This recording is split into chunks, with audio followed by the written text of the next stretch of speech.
नमस्कार मित्रांनो, लग्नानंतर होईलच प्रेम या मालिकेमध्ये सध्या एक भावनिक वळण समोर आलं आहे।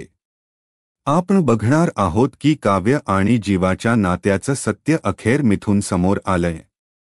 मिथुनला आता हे समजलेलं असतं की जीवाचं खरं प्रेम काव्यावरच आहे।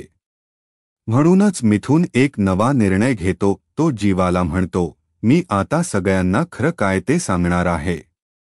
पार्थलाही स्पष्ट सांगणार की तू काव्याला डिव्होर्स दे आणि तिला मोकळं कर। मिथुन जीव आणि काव्याच्या प्रेमाला पाठिंबा देतो, त्यांना एकत्र आणण्यासाठी धडपडतो। पण दुसरीकडे जीवाच्या डोळ्यात मात्र अश्रू जमा होतात, मनात असंख्य विचार।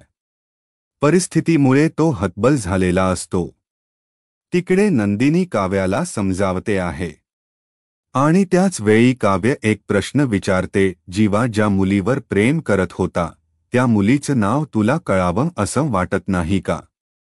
तेव्हा नंदिनी उत्तर देते, जेव्हा जीवाला वाटेल तेव्हा तो नाव सांगेल, पण त्यासाठी त्याला सगळ्यांसमोर उघड पाडणं मला अजिबात योग्य वाटत नाही।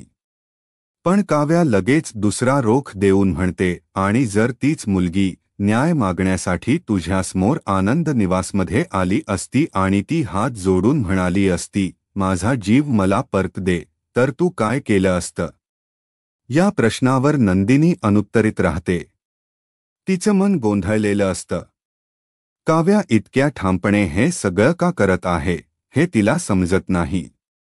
आपल्याला इथे दिसून येतं की काव्य आणि जीवाच्या नात्याचा गुंता दिवसेंदिवस वाढत चाललाय।